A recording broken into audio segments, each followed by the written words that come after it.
We begin with the story this evening of a 23-year-old Jason Williams from Bull Bay, St. Andrew, who was dismissed from the Supreme Court where he worked as an orderly. This after it was revealed that he was previously convicted for larceny. The matter was raised in a Gleaner article this week where there were concerns about whether proper background checks for employees in certain positions were being done. The Court Administration Division says it will not be making any public comment on the matter. But Vashon Brown spoke with Mr. Williams today about his dismissal. So the Gleaner story starts by saying a judge who convicted a man for robbery some years ago was left surprised when he appeared recently in chambers at the Supreme Court to be the judge's orderly. What exactly happened?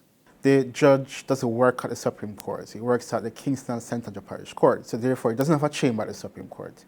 However, he was passing going away his way, and I was going into the old lunchroom at the Supreme Court. He saw me and he said to me, "Don't I know you from somewhere?" So I approached him and I said, "It's possible." He said, "Oh, it's night court."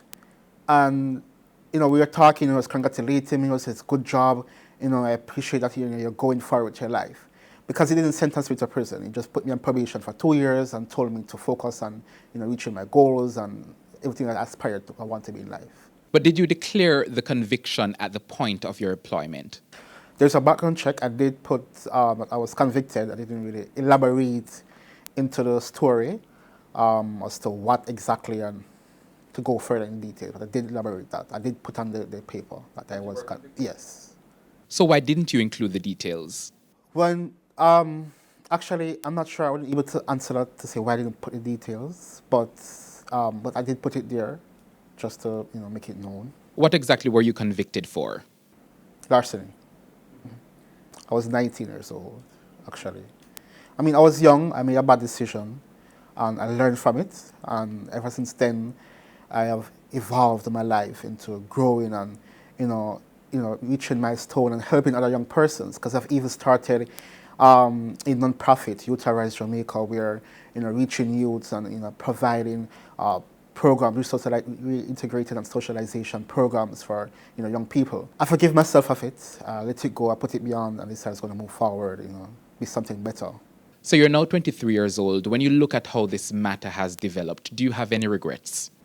In a sense, I have some form of regret not disclosing in full details, but I did put it there. They did have an idea as to how I have a charge. Let me go back a bit. What exactly happened when this matter was brought to the attention of the authorities? Yes, I was reassigned to the library. Of course, there was an investigation. However, the investigation started when persons started to talk about it because it became the talk of Supreme Court. I was relieved from duty for 2 days not doing anything, and I was employed to do a job, so I felt uncomfortable not doing anything.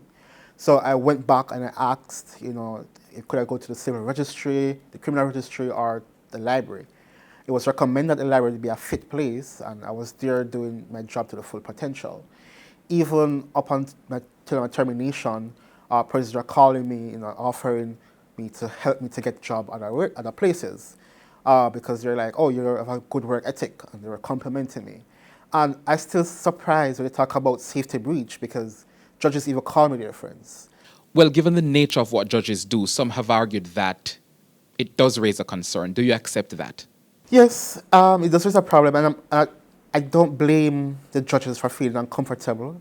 However, as I said before, they see me as a friend. They were, very, how do I put this? Interactive with me. At work, they appreciate my work, assisting them. So that's what I'm saying. When it comes about safety breach, it's not like I had any intention for revenge as to how, they would have put it out there to make it seem like as if I come there to do something bad. You're now out of a job, so what's now your next move? My next move is to continue to evolve myself. My next move is to find a next job. My next move is growth. The main thing is growth, reaching my aspirations. Yeah. You said you had written down that you had a conviction. Did anyone ask you about it? I know you want me to elaborate, but as I said, I don't want to show anybody the bus for it's a case for an eye for an eye or a tooth for a tooth. Yes, they're showing me under the bus, but I don't want to do the same to them. I want to be able to move forward with my life and grow. I don't want to have this, haunting me and taunting me for the rest of my life.